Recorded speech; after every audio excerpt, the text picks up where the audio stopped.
I let you guys decide my Minecraft diet. This means whatever food you pick is the only thing I can eat. And I have to fully automate it so that with a click of a button, I can get infinite food. No way. To pull this off, I'm building a massive barn and some silos to store it all. So let's send out the poll and we'll see what happens. And it is live. We'll check the results in a few days. But first, we've got a barn to build. To start, I'm just going to make a layout of where the things like the barn and the silo should go. So we've just got to clear out a whole bunch of grass and dirt.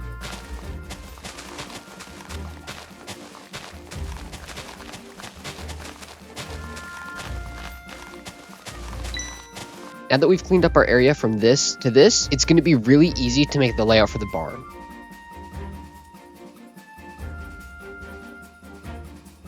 Now that the layout's down, you can sort of see where everything's going to go. The silos are going to be on this cement platform right here, and then we have some paths that go all the way around this main area where we're going to have the huge red barn. Now, I could start with some trees or the barn, but I think I want to start with the grain silos, which are going to be on the side of the barn. They're pretty simple, so it shouldn't take too long to build.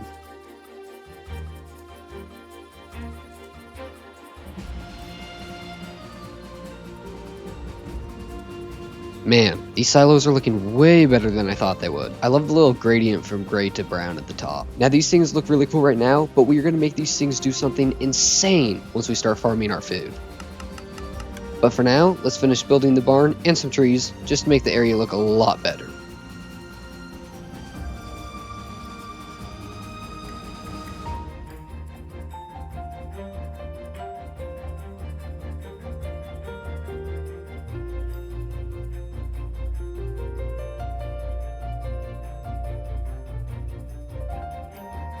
Now, with the barn done, we can finally go and see what foods you guys picked for me to farm. And they are, drumroll please, the kelp roll and the fried rice. I'm pretty sure those are the two hardest foods for me to make out of this list, but they are really good, so I'm pretty happy about that. For us to be able to farm these foods, I'm going to need about 6 different automatic farms. Those being a kelp farm, carrot farm, onion farm, egg farm, rice farm, and bamboo farm. Luckily, most of them are the exact same design, just with different crops in it, so we can build this pretty fast.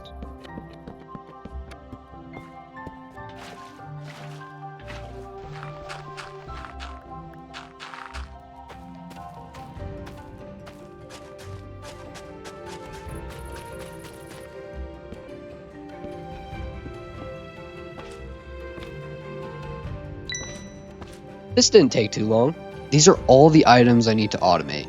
See, they're all pretty similar. It's just a spinning crop farm for every single thing. They're all just spinning. And that means that all 6 of the farms are done.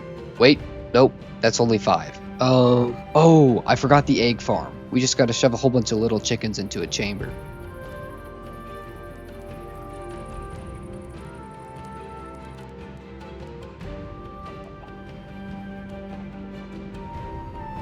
There we go.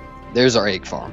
With all the farms done, the only thing we need to do is sort all these items into the right mixing pots. The onion farm needs to go into the fried rice pot. So we can just launch our items up to that pot, just like that. And now they'll be launched up into the right pot. The eggs just need to go into the fried rice, and so on. So let me just direct everything to the right pots.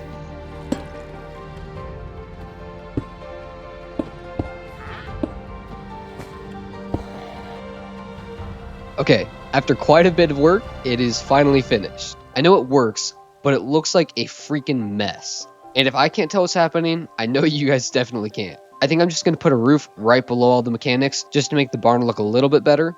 And then we can finally finish off our silos. The inside of the barn still looks pretty trashy, but it looks a lot better now. And since we're done producing food, we can move on to the silos. Now, instead of me just grabbing my food in a chest, I actually want my 2 food sources to go into the silo, and then I want to be able to push a button, which will drop food on me. First things first, we actually got to build a storage system inside the silos, which is pretty easy. Alright, let's just get up into the silo. So for our storage, we're just going to use a dropper.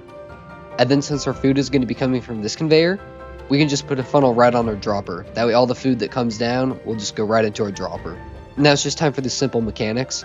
I don't want the button to drop one at a time, so if we just place an observer and then a redstone dust on top, we will actually get the food to rain down on us instead of one at a time. And since I don't want to climb into the silo every time to press a button, I can actually use something to transport a redstone signal.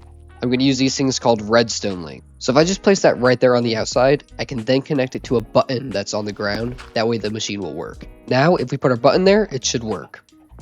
Now this is actually perfect timing. If you look, I just ran out of food and I'm about to run out of hunger. So let's test out our fried rice. So if I come over here and click this, it should rain down food.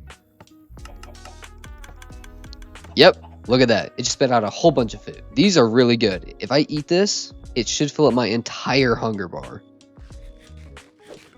Yeah, look at that. My entire hunger bar is filled. Now this is just the first part of me making my survival base. So if you guys don't want to miss the next one, feel free to subscribe and turn notifications on for my channel. This will give you access to all the videos I post and my community posts where you can decide what I build. So I will see you guys in the next one.